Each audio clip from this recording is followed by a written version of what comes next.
Alright guys, welcome back to Stuck at an Island, where I'm stuck with you guys and we're always smiling. Yeah, this is my last day here.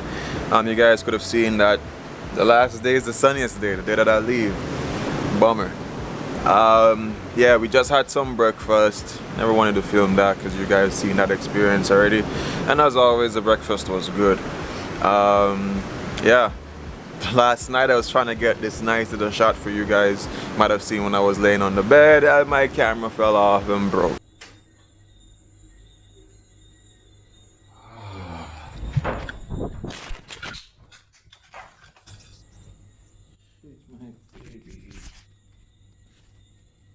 Well, one of the cameras, so but anyway, that's no big deal. It's a part of being a YouTuber. You try to get like some nice creative shots. You try to make the videos a little bit more interesting, and I hope you guys do appreciate, you know, when we do small stuff like that. Shout out to the people who have been hitting me up on my wish list. My birthday is coming up. I ain't gonna be afraid to say it. My birthday is coming up. There's a couple stuff that I want to get for my birthday. Irregardless if nobody gets it from my wish list, I'm still gonna get it myself or try to. And the stuff in my wish list are just stuff to improve the channel. Enough about that. Being here has been a great experience. I've noticed a trend. A lot of persons who watch the videos, they will ask me, you know, if where I'm staying, if it's Jamaican owned or stuff like that, and if you're patriotic, a place like this is a place you want to go to. Now, I know in Jamaica we're very Americanized these days, where we want to see everything looking a particular way, you know, like the other American hotels or Spanish hotels. What I appreciate about this hotel is that they keep that Jamaican look and a Jamaican vibration alive in the rooms. If you guys look in the room, you might have not noticed, but in the rooms there is the Jamaican bandana. That's like a traditional costume color that we would wear at festivals or stuff like that. That's in the room. Every single bit of furniture that's made in the room is made in Jamaica. Everything that's sourced for the hotel is sourced within a 20-mile radius, and that is true tourism. Tourism is supposed to be inclusive of everybody that's in the surrounding communities. It should not be a setup where it's a foreign speaking country that comes here, and when they earn the money they send it back to their country. I'm not saying nothing is wrong with that. That's okay, because you do like diversity, but I'm glad that this hotel is keeping the Jamaican roots true to itself. I believe this hotel started in about 1974, and it's something that has been generational.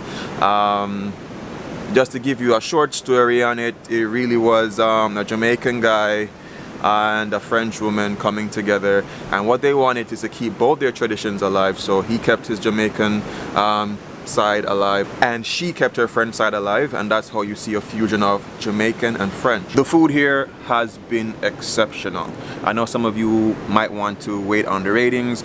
I'll easily give the food a 9.5 out of 10 because I don't think nothing is perfect. I appreciated that they were willing and able to allow me back in the kitchen so you guys could see how some of your meals were created. The accommodation, I would give the accommodation 8.5. I think the only issue I might have had was with the shower, and most hotels are like that these days, where it has a flat surface and the water can run out a bit. But you're at a hotel, just throw a towel down, it's no big deal. But just so you can know, because I do know some persons have that issue. All in all, man, it's been great here. I just want to say a big shout out to Charela for doing what they are doing to help to keep Jamaican tourism alive, because when foreigners come to Jamaica, they want to feel like they're in Jamaica. If you get what I'm saying, you don't want to come to Jamaica and you feel like you're at a Spanish speaking country or American or whatever. You want to feel like you're in a tropical country. Anyway, I know some of you don't really care about stuff like that because I don't know. But for those who appreciated the information, big up yourself. What I'm gonna do right now is to head out, you know, tell everybody goodbye, and then take my sister to Chill Pops. You can't come to Negril without going to Chill Pops. I know I did mention I would take you guys to the street food spot, but the food here was just so good I never saw the point of going out there. But I'll take my sister to Chill Pops so she can take a photo, or, you know, just enjoy the experience like Judah did. Alright, so I guess I'll catch you guys at Chill Pop. I bought snacks just in case, but since I've been here, my stomach has been full. I haven't even eaten one of them. Oh man. You guys might notice I had my pots. I brought my pots. We were supposed to do some outdoor cooking, but too much rain, and I even brought coal. But it is what it is. Oh no, we came to Chill Pops and they're not open yet.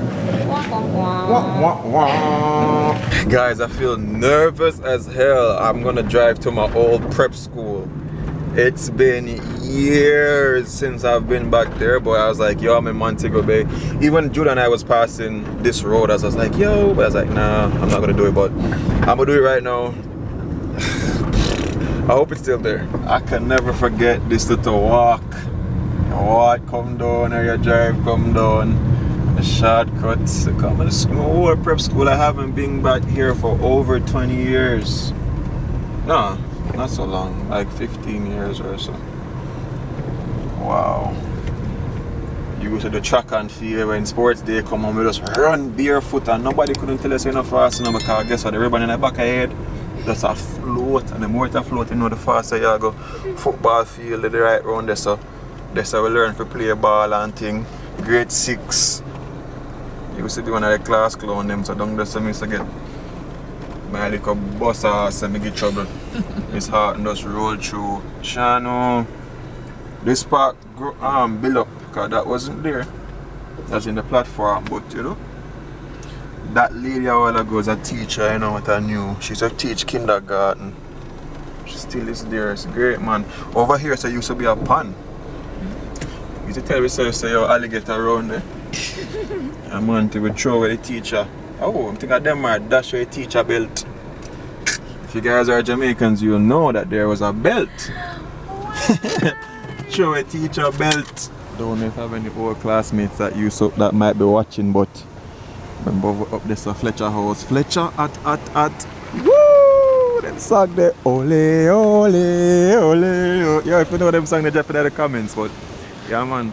And up there, so that little hill there, so we used to play Stuck and Freeze, and that was the base.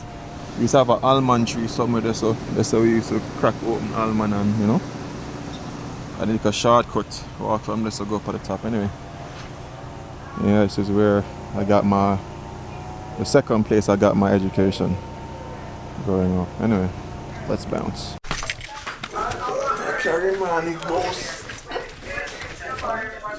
Alright guys, so I just dropped my sister at home. I'm about to head out to go to Kingston really quick, but let me just read 2 comments really fast. The first one is from Marcia Tut. She says, those drone shots of the water are simply amazing. Yo, bless up Marcia.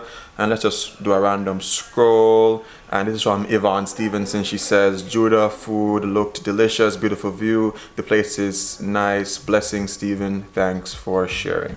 Alright guys, this is gonna be the wrap up for the video. Remember these 3 things: love, nature, adaptation, and always remember, keep the link. You look sad. But